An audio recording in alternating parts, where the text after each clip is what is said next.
And the title of this mini podcast is Spiritual Discovery. Many summers ago, the Grasshopper popped in out of nowhere and had this to say. Spiritual discovery is a process of removal. Seeking enlightenment may be the goal, but that's just asking the question. The answer becomes apparent when outward seeking ceases and we dedicate ourselves to dismantling our illusion. Wow, some pretty heady words on a summer's day.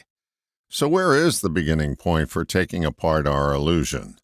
I believe it starts by relabeling the voice in your head. Noticing that voice with all its criticisms and pronouncements is not you is the first place to begin work. Begin to recognize that critical voice is not you, but more like an abusive tenant that rents a room in your house. They're noisy, seek constant attention, and will verbally berate you and tell you what to do every chance they get. That's all they know how to do.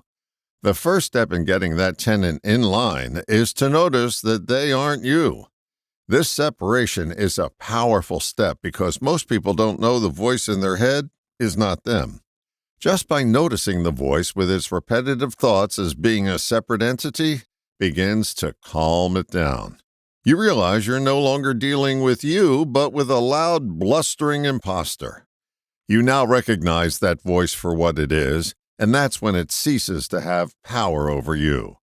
This step takes diligence and repeated efforts because your noisy roommate will double their efforts to convince you that they are you once you get a glimpse that they're not.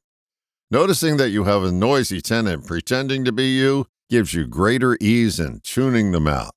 Once they recognize that nobody's listening, they begin to calm down. Recognizing that you're not your thoughts is the first step of spiritual discovery. Like everything else, some get it quicker than others. Quickness is not the goal. Getting it is. For most of us, it remains a worthwhile work in progress. Want to make a spiritual discovery?